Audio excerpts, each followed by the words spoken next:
All right. So when they're sending their flying monkeys around, they're texting you, they're emailing you, they're using fake email names and fake social media stuff, and you figure out it's them. This is absolutely beyond a shadow of a doubt when they're at their weakest. They are flipping out. They're tired. They're physically exhausted. And another thing you really need to know, they have massive anxiety and panic attacks going on. They are in a massive state of fear. Now, here's the deal. This is the time to be aggressive. So when the flying monkey calls you or emails you, this is the time when you're rude, when you're disrespectful, and you say that guy's a loser, or that person is this, or call them on their shit. Now what they're going to do is they're going to send a flying monkey, and yes, they were told to come after you. They're going to be nice at the very beginning, but they're going to wait for you to not. So the minute you don't submit and say, yeah, they're right and I was wrong, they will blame shift and they will attack you. So be ready for that, okay? So remember, the person that's calling you is going to try to make you feel good. It's like a mini love bombing phase. Well, it can be a phone call, it could be a text, or it could be an email. So they will contact you. And in the beginning, they're going to try to make friends and, oh, it's okay, I think you misunderstand. They're going to act like, they're going to be very nurturing, actually, is what's going to happen. But the minute you open up, they sting you. And that's the whole goal about narcissist abuse, not only for the flying monkeys, but really for the narcissist, is they're really good at getting you to open up emotionally. And then the minute they step, boom, they attack you, they shame you, they guilt you, they accuse you of something. They're just mean. So the minute you open up, they're going to blame shift, and then they're going to switch and be mean to you, and they're going to blame you, blame shift, etc. Okay, now here's the other thing.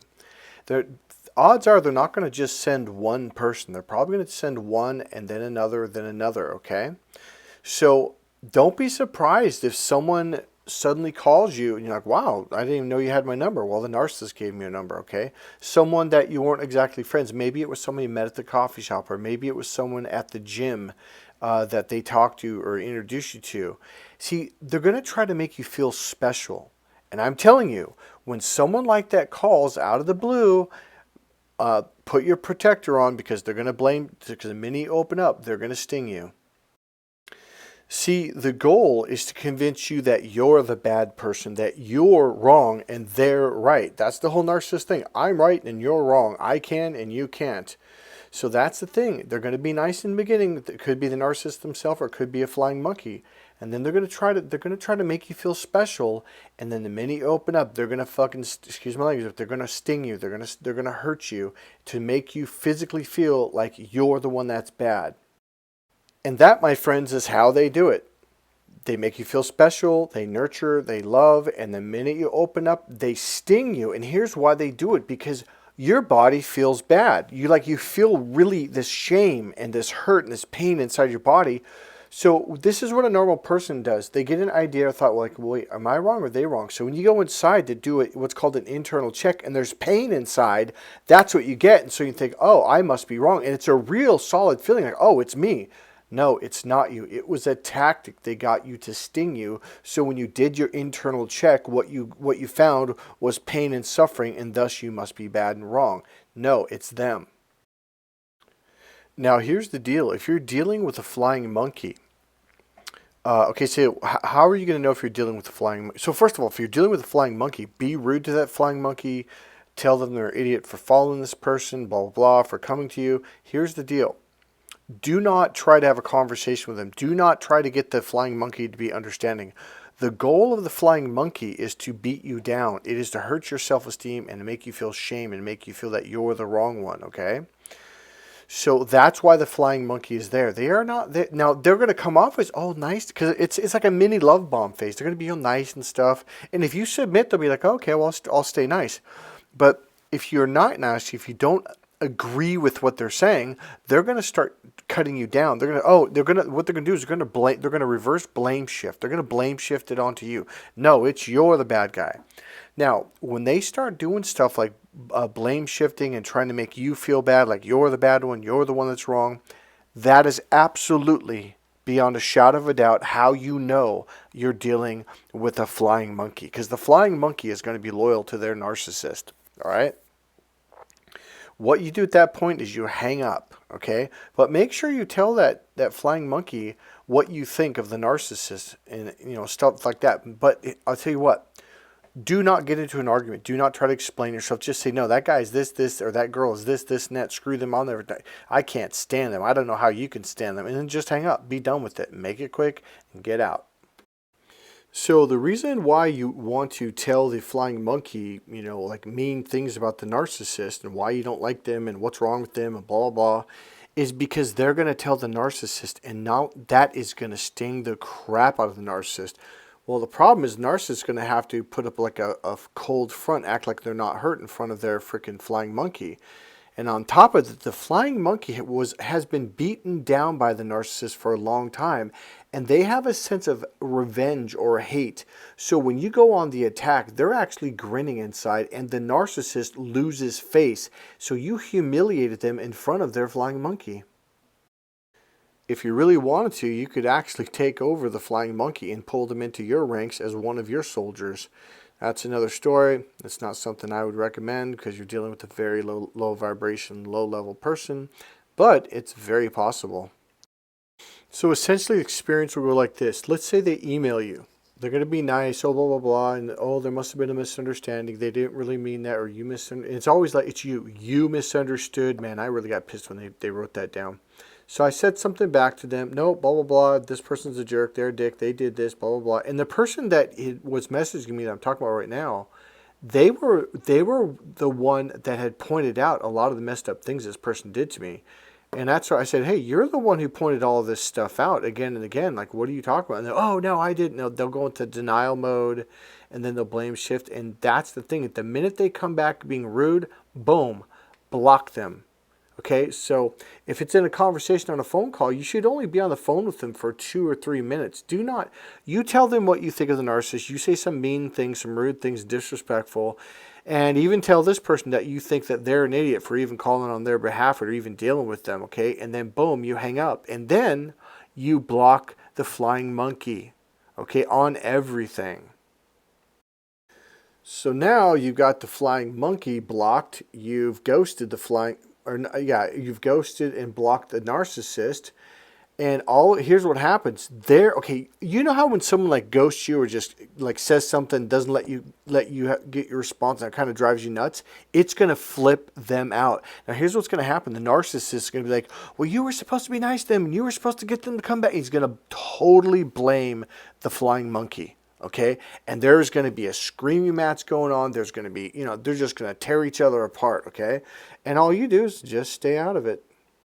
Now, here's the deal. This is what a normal, healthy person with healthy self-esteem and health-respect does. It's like, no, I'm not dealing with this low-level stuff. I'm not going to sit there and argue and debate with you. No, I'm done. Goodbye. Doing something that's normal, natural, and very healthy will flip them out. They do not like that. Now, here's the thing. When I did it, I had no idea the fallout. It didn't even dawn on me until I found out much, much later how they tore each other apart. Okay? So it's not like you're doing something on purpose. You're just like, no, I'm not dealing with you. I'm not doing this. I'm done. Bye. They cannot handle the emotional sting. This is why they're narcissists, because they don't learn how to develop their right brain, the emotional processor. They don't learn how to deal with healing emotions, or even they just refuse to deal with their emotions. So they've never developed the ability to sit down with their own hurt and pain and deal with it. Okay.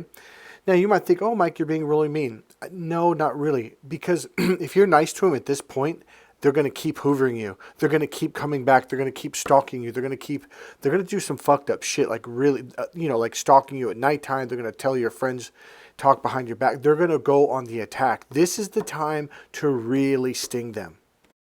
Because here's what's going to happen. When they send their flying monkeys, they're going to try to get your bank information. They're going to try to get your credit card. They're going to try to copy it. They're going to try to make, get the numbers and get the PIN code. And they're going to do all of this shit. They're going to do anything they can to get leverage on you and to hurt you. And what they're trying to do is they're trying to beat you into submission. Now, I'm saying this from personal first-hand experience. This actually happened to me. Luckily, I caught the person just as they were doing it. So it was a flying monkey that they sent. So here's the deal. You start being mean to the flying monkey. You just tell them straight to their face what you think of them, what they think of their freaking narcissist master and all that shit. Don't back off, because here's the deal. This is when you have leverage. This is when you are at the strength, because they're at their weakest. If you keep hammering them, they're going to be like, I'm done. I cannot do this. Now, let's say you're in a relationship and you are learning about narcissist abuse and you're like, oh my God, I'm in a relationship with a narcissist. All right. And you might be thinking, well, how do I get rid of them? Leave. Narcissists have a huge abandonment issue. And on top of that, they have this attachment thing with you where you make them feel good. So here's what happens. When you leave them, just don't even tell them. Don't even, in fact, do it the way they do it to us. Ghost them. Pack your bags when they're not around. Move your stuff slowly to another home, another apartment, or whatever. And just fucking leave in the middle of the night when they're not even aware of it. Or leave when they're at work. Change your phone number. Do everything you can. Because here's what will happen. Actually, what you can do is you can just block them. That's good enough. Because changing your number means you have to change your passcodes and everything like to all your accounts. So blocking your number, trust me, that'll sting them too. And block them on your email, social media, etc. This will cause what they call a narcissistic injury. Now, that word never worked for me. I didn't know what it meant. But it means it will cause them to go into massive overdrive, panic mode, freak out. And this will cause them to go into that weakened state. You just avoid the hell out of them. And if they do bump into you, you yell at them. If you're in public, especially if you're around people, because they do not like being humiliated or embarrassed or yelled at in public in front of other people. You let them have it, okay? You sting them with as much as you can, and you keep doing it. You do not let off the gas pedal. They will very quickly be like, wow, I can't take this. I'm going to leave. So this will cause them to be like, I'm not coming back no more. This is like a wild animal, like a tiger attacking a gazelle, and the gazelle just keeps kicking it in the freaking teeth, and it stabs it with its horns over and over. And finally the lion's like, oh, I'm out of here, screw this. And remember, you can always get a restraining order. And another thing you can do, you can go to the police and say, hey, this person is doing this to me, they're harassing me, and they won't stop, they're emailing me, and I've blocked them, they made a fake social media account. So you can have a police officer call them. Sometimes if they have time, they will actually call, say, hey, what's the deal? And they'll tell them, don't ever call them again. And then you have a witness, a legal witness, and then you can get a restraining order on top of that if necessary. So another thing you can do, if you live on private property, you can show them the signs. You can tell them verbally, hey, this is private property. This is legal. If you are not invited, you are not allowed to be here. And what I did was I showed them the signs, and I verbally told them, and I said, I'm going to the manager. I'm going to make an email, and I'm going to talk to them in person about who you are and that you're not allowed here, blah, blah, blah, blah, blah. So go on the offensive. So now that you've notified them and you've told the manager and had a police call them, etc., if they do cross that boundary, they are in big trouble. Now you can push the law on them to the fullest. Another tip is record the conversation. And one thing you have to say, at least in the state of California, say, I am recording you. This is being recorded right now. So record when you tell them, hey, this is private property. You're not allowed here. You're not welcome, etc. And record, and also send them an email stating what you told them, how they're not allowed to be on this property and how it's private property, etc., etc. All right, I remember. I got it. Okay, so here's the deal. The number one thing a narcissist is terrified of doing is dealing with their emotions. They don't want to do it, and that's why they won't go in the right brain. They hide behind their logic and all that stuff. Narcissists are terrified of dealing with painful emotions. They won't do it. They can't do it. And here's the thing. They're not good at it. Okay? That's why they need you around. And the fact that they're hoovering you is they're desperate as fuck. So this is not a time to feel afraid. This is a time to feel powerful. God bless you guys. Good luck. See you next week.